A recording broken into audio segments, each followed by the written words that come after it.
की शुरुआत से पहले आपको दिखाते हैं दिन भर के पॉलिटिकल पंच। आखिर इधर सायरन बजेगा, उधर पाकिस्तान कांपेगा। किसने क्या कहा, किस तरह की बयानबाजी इसके इर्द गिर्द रही।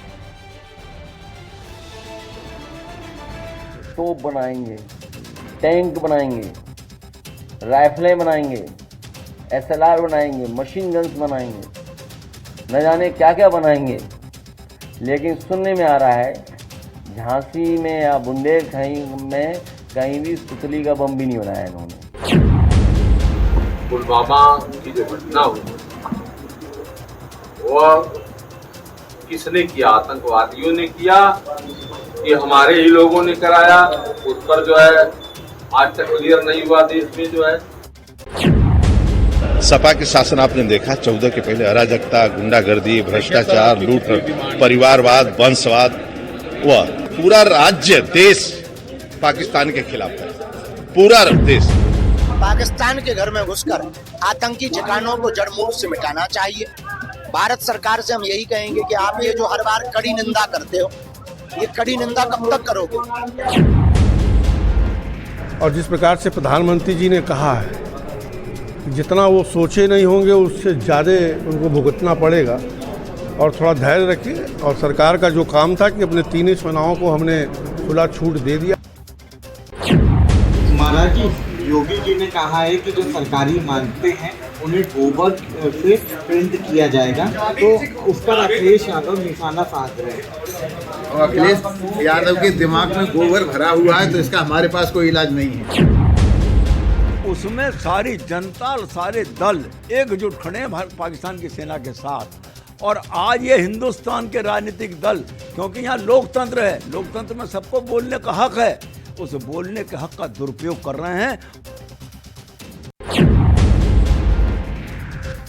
भारी तनाव के बीच भारत पाकिस्तान पर चौतरफा शिकंजा कसता जा रहा है। लगातार बड़ी बैठकें चल रही हैं।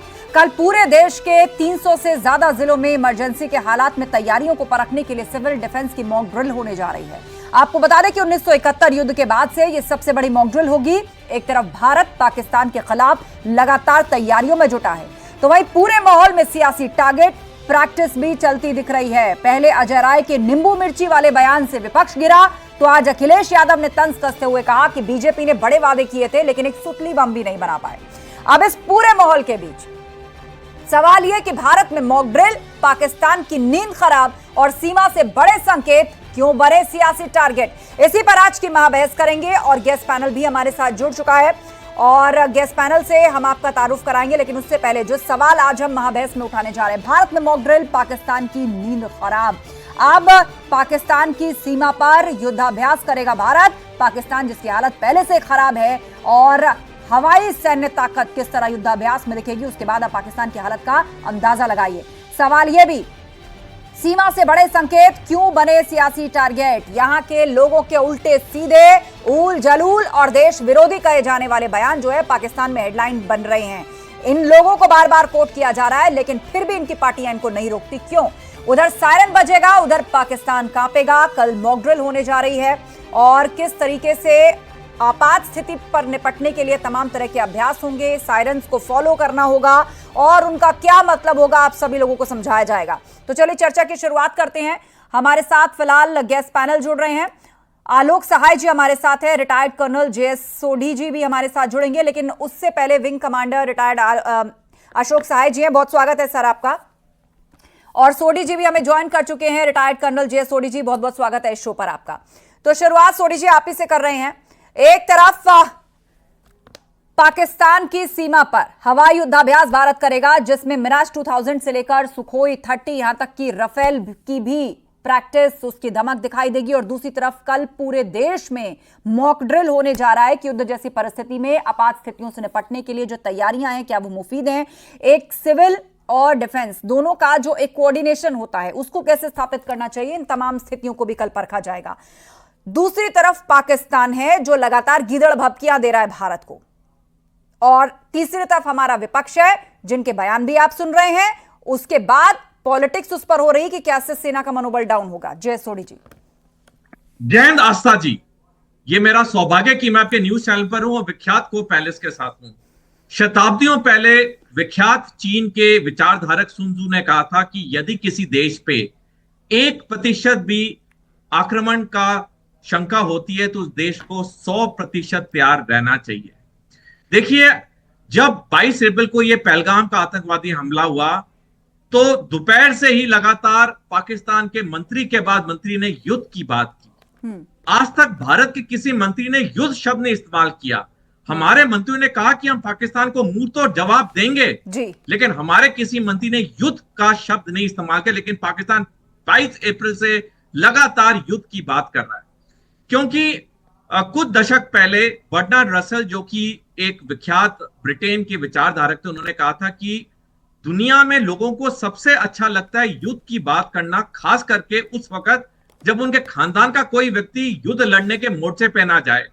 इस बयान का पूरा फायदा पाकिस्तान के मंत्रियों ने उठाया और अपनी आवाम को इकट्ठे करने में लगे युद्ध के नाम पे।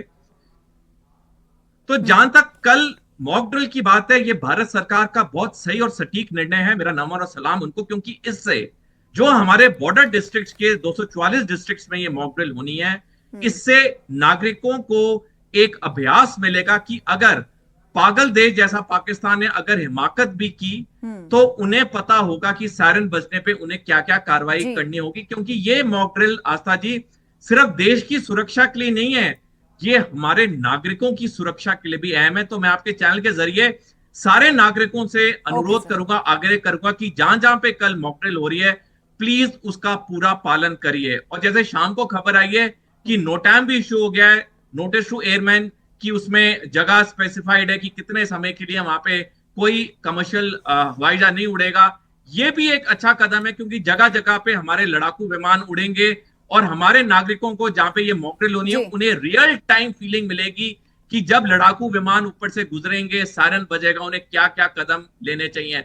मैं फिर भारत सरकार का नमन और सलाम करूंगा। सर, आपने कहा कि एक रियल टाइमिंग जो है वो लोगों को समझने में मदद मिलेगी। तो जिस वक्त ये युद्धाभ्यास चल रहा होगा, क्या उसी से जोड़ करके इस मॉक ड्रिल को देश में किया जाएगा कि मतलब कब हवाई हमला हो रहा है तो सायरन जो है वो आप अपने शहर में सुनेंगे? क्या ये दोनों आपस में कनेक्टेड हैं, या वो युद्धाभ्यास अलग है और यहाँ की मॉक ड्रिल अलग है?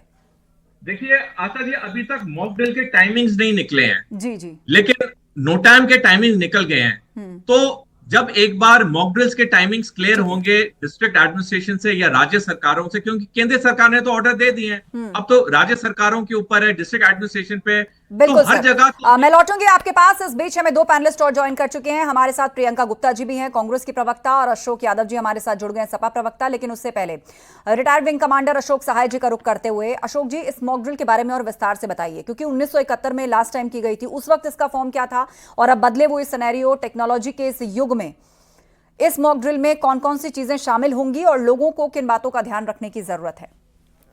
जी, विंग कमांडर आलोक सहाय।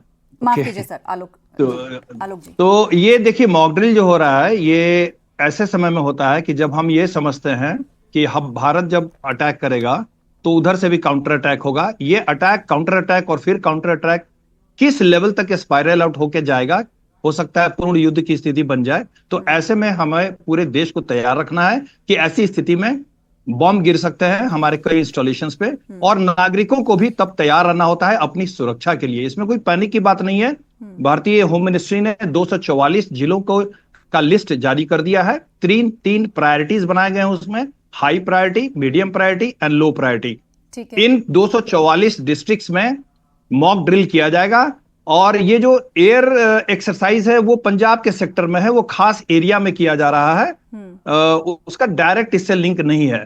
तो ये जो मॉक ड्रिल होगा उसमें 2-3 बातें बहुत देखने की होती है। एक तो टाइप ऑफ सायरन, कि लोगों को मालूम होना चाहिए कि हमारे देश में अगर कोई मिसाइल आ रहा है या कोई हवाई आक्रमण होने वाला है तो लोगों को पहले से पता चल जाए, ताकि जब बम गिरे तो उसमें कम से कम जान और माल का नुकसान हो। कितने सेकंड या मिनट पहले इसका आभास हो जाता है कि कोई मिसाइल फायर हुई है, उसका टारगेट किधर हो सकता है, कहाँ के लोग अलर्ट हैं? हाँ जी, आस्था जी, ये कहना